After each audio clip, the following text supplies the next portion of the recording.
Veni Creator Spiritus, et des tuorum visita, implesut verba gratia. Hi, I'm Peter Adamson, and you're listening to the History of Philosophy podcast, brought to you with the support of the Philosophy Department at King's College London and the LMU in Munich. Online at www.historyofphilosophy.net. Today's episode, What Comes Naturally? Ethics in Albert and Aquinas. Down through the ages, there haven't been many things upon which philosophers agreed, but nearly all of them have been willing to admit that Socrates was a pretty great guy. Seen as a paragon of virtue in antiquity, he was still admired in medieval times, especially by such boosters of classical philosophy as Peter Abelard.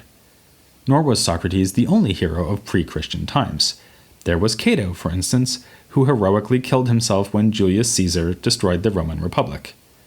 Dante duly praised Cato in his Convivio and placed him among the saved in his Divine Comedy.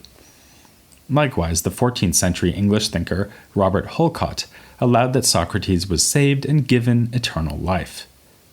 These posthumous tributes show how difficult some medievals found it to accept that Christians had a monopoly on virtue. But from a theological point of view, this was rather inconvenient. How did Socrates and Cato manage to be so virtuous, given that they were pagans who lacked belief in the Christian God and lived too early to receive Christ's offer of grace? Augustine's view on this matter was a strict one. Though pagans may on occasion seem virtuous, their virtue is in fact false. For their actions, no matter how admirable they may seem, are not directed towards the true goodness of the Christian God. In his City of God, Augustine argued at length that the courage, integrity, and justice displayed by famous Romans were grounded in the wrong motives. Even Cato's suicide was a prideful act, undertaken out of resentment against Caesar. Following Augustine's lead, medievals often distinguished the apparent wisdom and virtue of pagans from the real wisdom and virtue of the followers of Christ. John of Salisbury, himself quite a booster of ancient culture, qualified his praise of Socrates and other ancient philosophers with the remark, "All reason fails without faith, only those who worship Christ are wise." Why would Augustine and his successors have taken such an extreme stance? One factor may have been the need to ward off Pelagianism. As we know from previous episodes, the Pelagians held that humans can be saved without the need for grace, a view deemed heretical in the wake of Augustine's thunderous denunciations. And if Socrates could be genuinely virtuous without even being a Christian, then surely Pelagians would have been right to say that it is possible to merit salvation using nothing more than our natural resources. Yet one could admit the possibility of pagan virtue while avoiding Pelagianism.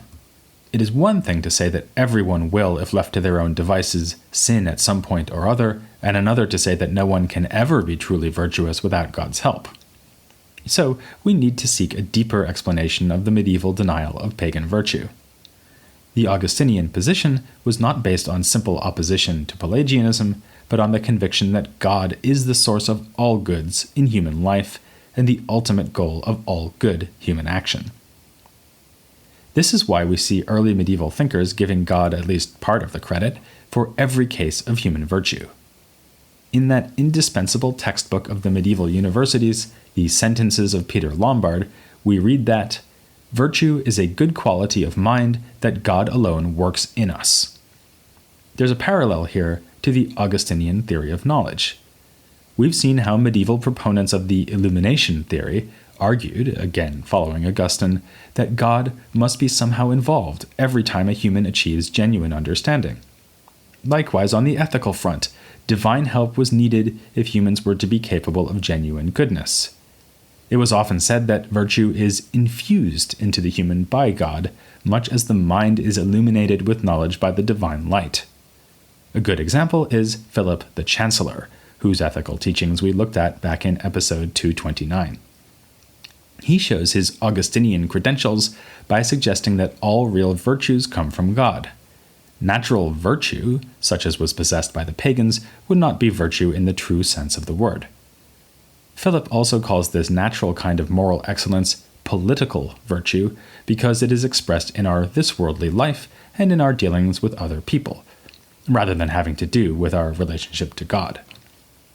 For Philip, even the so-called cardinal virtues, namely courage, temperance, prudence, and justice, have to be infused by God and not naturally acquired, if they are to be virtues in the true sense of the word. And the best examples of full-blown virtue are the so-called theological virtues of faith, hope, and charity. This position had the advantage of agreeing with Augustine and Peter Lombard, two of the pillars that supported early 13th century scholasticism. But it had disadvantages too. For one thing, it seems frankly implausible. Are we really to believe that Socrates was not showing real courage when he unflinchingly drank the hemlock? That not a single decision reached by pagan judges had ever been truly just? For another thing, there was Aristotle.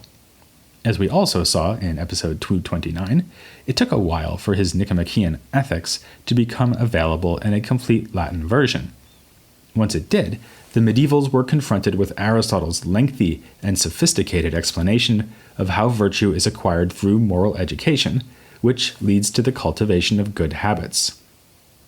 How could his readers continue insisting that true virtue must be infused and never acquired through natural means? It would be like discovering how your parents go about buying and wrapping your Christmas presents, yet stubbornly maintaining that the presents are really brought by Santa Claus. I hasten to reassure any children who may be listening that, of course, some Christmas presents are brought by Santa Claus. He came down the chimney with that toy you really wanted, whereas it was your parents who brought you that itchy sweater. When it came to the gifts of the Spirit, a similar compromise was reached by Albert the Great and Thomas Aquinas. Albert was the first 13th century thinker to engage seriously with the whole ethics, teaching lectures on the basis of Robert Grosseteste's translation. He also composed another shorter exegesis of Aristotle's Ethics, plus a freestanding work entitled On the Good. In these writings, Albert sought to reconcile Aristotle with the Augustinian moral worldview of his predecessors. As if that wasn't tricky enough, he also had to reconcile tensions within Aristotle's own ethical teaching. Notoriously, the Nicomachean Ethics lavishes attention on the practical virtues, explaining that they are dispositions to choose the ideal mean between extremes, dispositions that we acquire through training and repetition.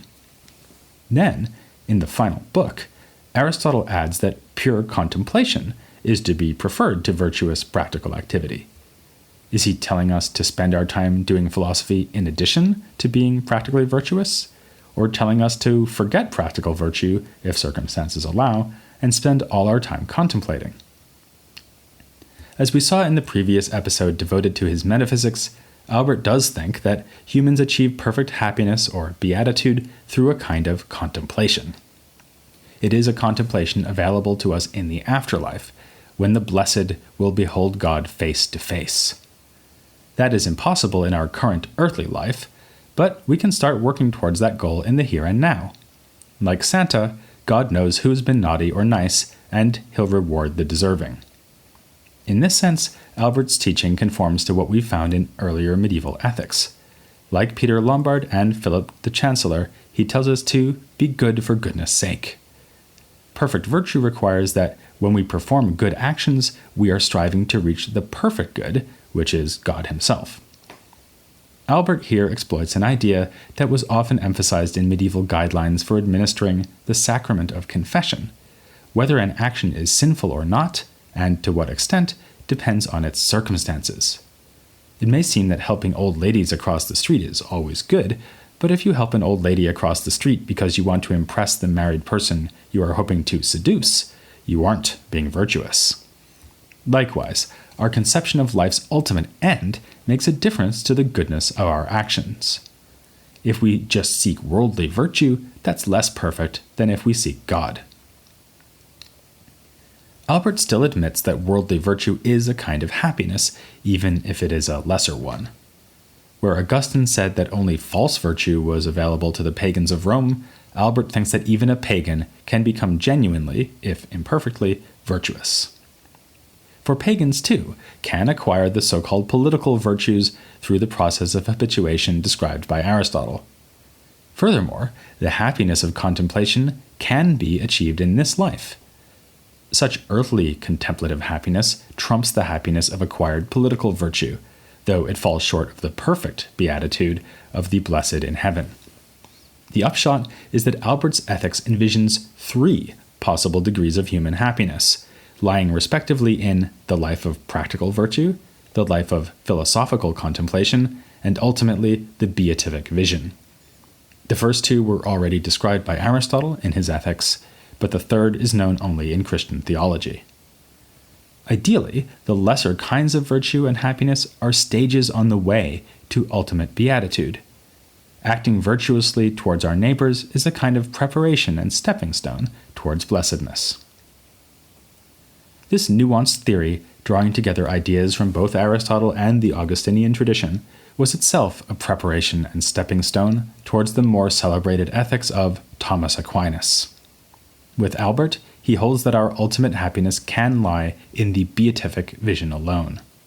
No created thing can satisfy the human will, because no matter how good a created thing may be, it is good only by participating in God's more perfect goodness. On this point, by the way, Albert and Aquinas agree with their fellow Dominican, Robert Kilwardby. He too emphasized the difference between the mere felicity of this life and the full happiness or beatitude available in the afterlife. But, as in other areas of his philosophy, Kilwardby leans more towards the traditional Augustinian teachings. For him, all philosophical speculation is justified by its contribution to our moral development, whereas Albert, following Aristotle, made contemplation an end in itself and one that trumps the life of practical virtue. Characteristically, Aquinas splits the difference. He agrees with Albert that contemplative vision is our ultimate end, but adds the more Augustinian point that the vision of the divine essence involves not just knowledge of God, but also love, and the delight one has in beholding him. Yet, Aquinas was keenly aware of the tensions between Aristotelian and Augustinian ethics, as is abundantly clear from a set of disputed questions that he devoted to the topic of the virtues. His attempt to resolve those tensions begins with the very definition of virtue. He asks whether virtue is correctly defined as a good quality of mind by which we live rightly, which no one misuses, and which God works in us without our help. This definition was offered by Peter Lombard as a summary of Augustine's teaching on virtue, and Aquinas can hardly deny that it hits the mark. So he goes on to agree with the definition, adding just one apparently innocuous remark, that the definition would still be accurate without the last bit about God working virtue in us without our help. That part of the definition applies only to infused virtue and not to the kind of virtue we acquire by developing our natural capacity for goodness. Now, Aquinas is not sliding into Pelagianism here. He would stoutly deny that natural virtue is enough to merit salvation and hence ultimate happiness. But the fact remains that virtuous acts can be performed and virtuous character cultivated with no special help from God. When we speak of such natural virtue, we do not mean that a virtuous character is born in us by nature, as if babies come into the world already honest, courageous, and generous. Rather, babies come into the world with a natural ability to acquire these traits. Acquiring them takes training and practice, which is why parents coach them to perform the right kind of action repeatedly until it becomes, as we might aptly put it, second nature. Aquinas' explanation of this point is a wonderful example of his writing method. He is trying to steer a course between Augustine and Aristotle, and is honest enough to quote precisely the most awkward passages for his solution. Thus, he admits that Augustine seems to deny the possibility of natural virtue. The life of all those without faith is sin. Wherever knowledge of the truth is lacking, their virtue is false, even if one's behavior is excellent. Since Aquinas believes, following Aristotle, that we can indeed acquire virtue naturally through habituation, he has to defuse this quotation. He does so by replying tersely and unconvincingly that such Augustinian remarks were meant to apply only to the higher virtues that lead us to true beatitude. In the next article, Aquinas tacks back in the other direction. Now he asks whether virtue is always naturally acquired or can also be infused by God. Of course, he thinks it can be infused, despite evidence in Aristotle to the contrary. But it is too simple just to shrug and say that there are two kinds of virtue which arise in different ways. For one might wonder, if we can acquire some virtue naturally, why is this not enough? Why is divine infusion also needed? Aquinas poses the objection in the terms of traditional ancient ideas about virtue. Acquiring good dispositions means that our will is guided by sound rational judgment rather than by the lower appetites for such things as pleasure and wealth. The catch is that there's more to the good life than eating moderately and being generous with your money. Nor is it enough to fight bravely for your country, be kind to your friends, and do all the other things that naturally virtuous pagans like Socrates or Cato were able to manage. Naturally acquired virtue is like the bus that takes you to the airport. It does get you somewhere, but not to your ultimate destination. In the journey of life, that destination is God, and it is the theological virtues of faith, hope, and charity that enable us to order our choices to that most final of ends. So, a higher virtue, like charity, does not supplant natural virtue, it rather perfects the limited virtues we can acquire through our natural resources. What could Aquinas say to a pagan or atheist who claims they are happy to settle for a life of natural virtue? Basically, that they cannot hope to be truly happy that way. We are born not only with a disposition to acquire earthly virtue, but also a natural yearning for the good that can be satisfied fully only by the supreme good, which is God.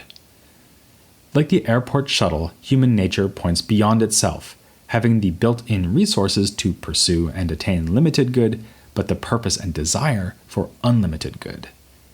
It's no good objecting that we can know God even in this life, so that a taste of the supernatural is already available to us in the here and now. All our knowledge is grounded in sensation, and on that basis we can only reason to the existence of God, not to an understanding of what he is in his essence. This may still seem to paint a rather rosy picture of naturally acquired morality.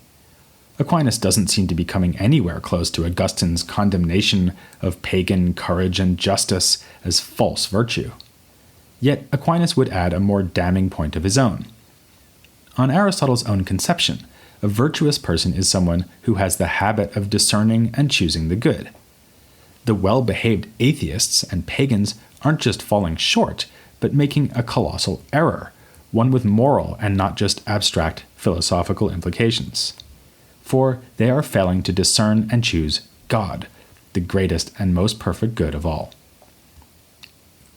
One could with some justice accuse Albert and Aquinas of framing Christian happiness in a rather Aristotelian way.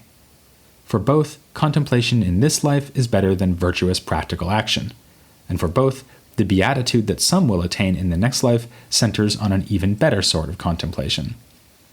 The salvation we are promised through grace looks suspiciously like the theoretical activity celebrated in the last book of Aristotle's Ethics. Yet one can with equal justice say that Aquinas works Christian values into the fabric of Aristotelian ethics. A nice example is his handling of the virtue of courage.